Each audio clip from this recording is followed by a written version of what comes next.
We're going to show you how to make this mini wreath. All you'll need is a small amount of fabric for the tube, either ribbon, twine or tape for the bow and for the hanging loop, and the Vlizoline DecoWadding. To make the small wreath, what you're going to need is a piece of fabric that is 3.5 inches wide by 14 inches.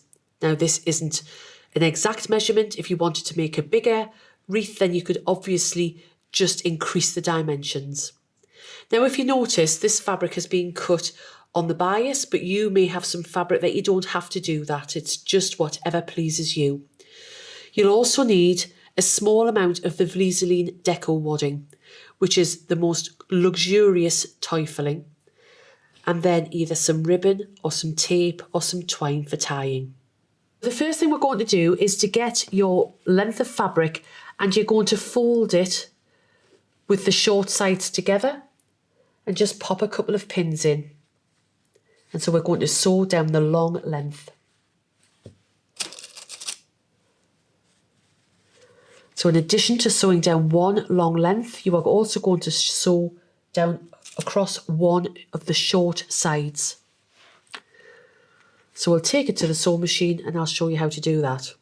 So when I'm dealing with small pieces of fabric or I'm starting on an edge, I've just got a little bit of feeder fabric in there first. So I'm sewing on and sewing off. So I'm going to sew across one short edge. And I like to sew off the fabric.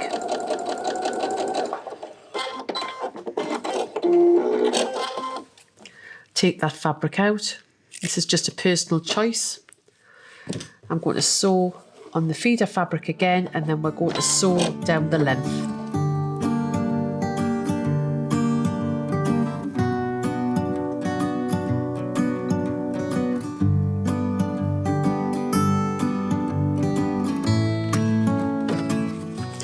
Once you've sewn all that through, just get rid of the stray threads, trim the excess fabric on the top, and you're going to turn the tube through. There's a variety of tools on the market that you can use. This is a turning tool.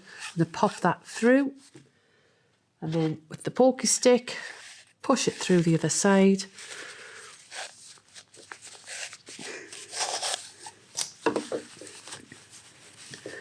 And then we're just going to get those corners out there like that. And give this tube a little press.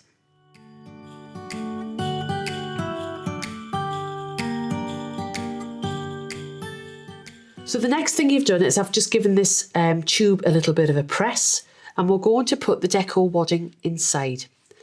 Now, the big tip I'm going to give you here is just put small amounts of DecoWadding in at a time. Don't try and put a great big lump in.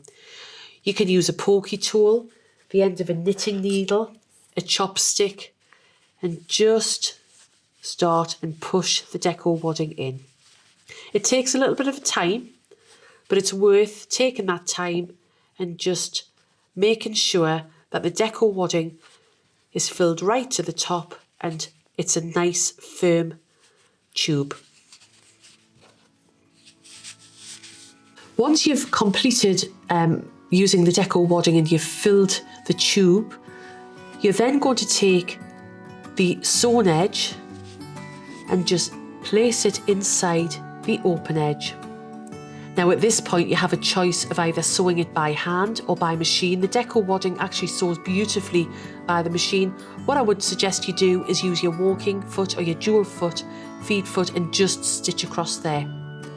Once you've done that, you then simply wrap this around, and this is the perfect opportunity then to add embellishments. You could add embellishments on your ribbons. You could add embellishments on your wreath as well. As you can see, Vlizoline has a wide range of products, each with different properties and benefits for your projects. You can view the whole range on the Vlizoline website, where you can download the brochure, which has detailed information on all of the products across our 4 categories. You can also join the conversation with us on our Facebook page, Creative Community Group and Instagram. All of the details are below.